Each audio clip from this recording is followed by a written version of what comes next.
ताइमा ने आकाश को दे दिया धोखा। उन्होंने वह फाइल आकाश के हवाले कर दी, जिसमें आकाश के खिलाफ उसके सारे गुनाहों और अपराधों के पक्के सबूत मौजूद थे। आकाश और गुलाब सिंह को हमेशा हमेशा के लिए जेल की सलाखों के पीछे पहुंचाने के इरादे से ईशा ने पूरे 2 साल की मेहनत के बाद इस फाइल को तैयार किया था। 2 बार मुंह की खाने के बाद भी आकाश हार मानने वाला नहीं था। वह लगातार सही मौके की तलाश में लगा हुआ था। आखिरकार उसे वह मौका मिल ही जाता है। जब ईशा और सूरज दोनों घर पर मौजूद नहीं होते, तभी आकाश एक बार फिर अपने गुंडों की पूरी गैंग के साथ घर पर धावा बोल देता है। इस बार उसका मकसद साफ होता है, किसी भी कीमत पर महिका को अपने साथ लेकर जाना। लेकिन आकाश के घर पहुंचने से पहले ही ताइमा महिका को घर की एक ऐसी सीक्रेट जगह पर छुपा देती है जिसके बारे में किसी को कोई अंदाजा नहीं होता। आकाश अपने गुंडों के साथ पूरे घर को छान मारता है। वह घर के हर कोने में महिका को तलाशता है और करीब 2 घंटे तक ढूंढने के बाद भी उसके हाथ महिका नहीं लगती। आखिरकार आकाश को घर से बाहर निकालने के लिए ताइमा उससे कहती है कि महिका को ईशा अपने साथ पुलिस स्टेशन लेकर गई है। ये सुनकर आकाश वापस जाने के लिए मुड़ता ही है कि तभी पीछे से महिका बाहर आ जाती है।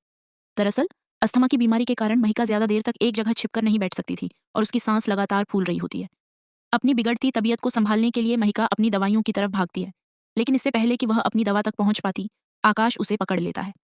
अपनी ही बेटी को इस तरह तड़पता देखकर भी वह हैवान खुश हो रहा होता है। आकाश यह भूल चुका होता है कि जिस घर में वह घुसकर अपनी मनमानी कर रहा है, वह एक आईपीएस ऑफिसर और दादा भाई के परिवार का घर है। आकाश जैसे ही महिका की तरफ अपना हाथ बढ़ाता है, तभी वहां ईशा की धमाकेदार एंट्री होती है। ईशा तुरंत आकाश के हाथों में हथकड़ियां डाल देती है। वह आकाश को घर से बाहर तो निकाल देती है, लेकिन कानून के दायरे में रहकर उससे ज्यादा कुछ नहीं कर सकती। लेकिन जब आकाश अपनी सारी हदें पार करने लगता है, तभी सूरज की एंट्री होती है। इस बार सूरज ना तो कुछ सोचता है और ना ही किसी से सलाह करता है।